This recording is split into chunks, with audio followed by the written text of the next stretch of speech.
As a prisoner and slave, Joseph could have seen his situation as hopeless. Instead, he did his best with each small task that was given to him. His diligence and positive attitude were soon noticed by the warden, who promoted him to prison administrator. Welcome back to the program, everybody. I'm Reverend Said, and on this episode, we'll be reading Genesis chapter 40, verses 1 through 23. Joseph interprets two dreams.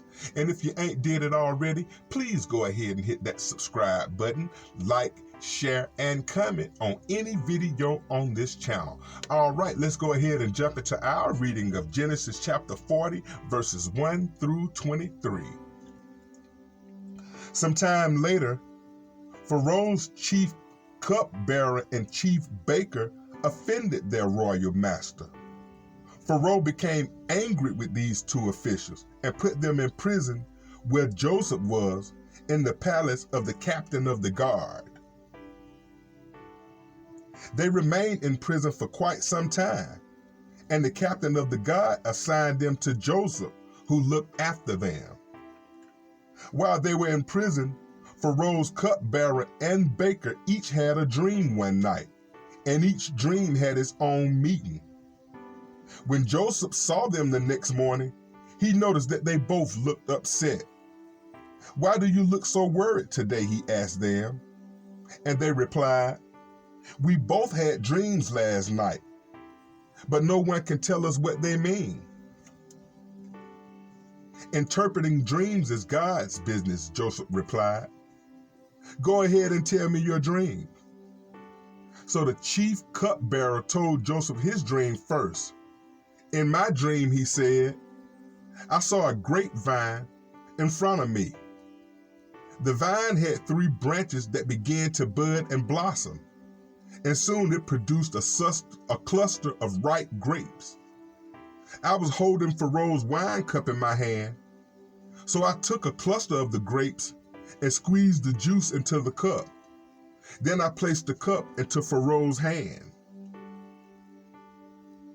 "This is what the dream means," Joseph said. "The 3 branches represent 3 days. Within 3 days, Pharaoh will lift you up and restore your position as his chief cupbearer.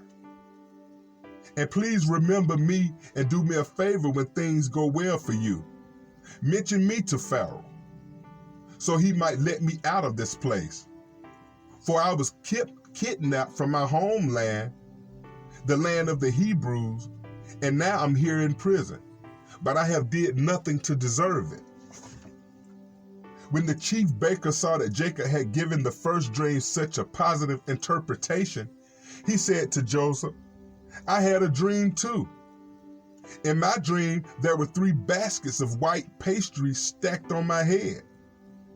The top basket contained all kinds of pastries for Pharaoh, but the birds came and ate them from the basket on my head."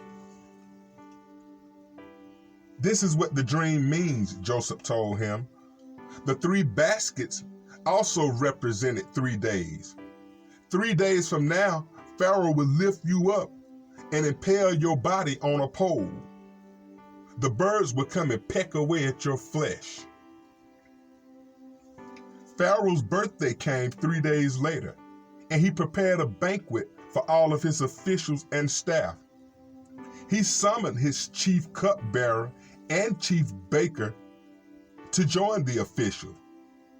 He then restored the chief cupbearer to his former position so he could again hand Pharaoh his cup. But Pharaoh impaled the chief baker just as Joseph had predicted when he interpreted his dream. Pharaoh's chief cupbearer, however, forgot all about Joseph, never giving him another thought. When the subject of dreams came up, Joseph focused everyone's attention on God. Rather than using the situation to make himself look good, he turned into a powerful witness for the Lord. One secret of effective witnessing is to recognize opportunities to relate to God to the other person's experience. When the opportunity arises, we must have the courage to speak as Joseph did. All righty, thank you, everybody. That's going to wrap up our reading for the day. Please join me on the next episode where we'll jump into Genesis chapter 41, verses 1 through 36, Pharaoh's dream. Y'all have a blessed rest of your Monday. Peace.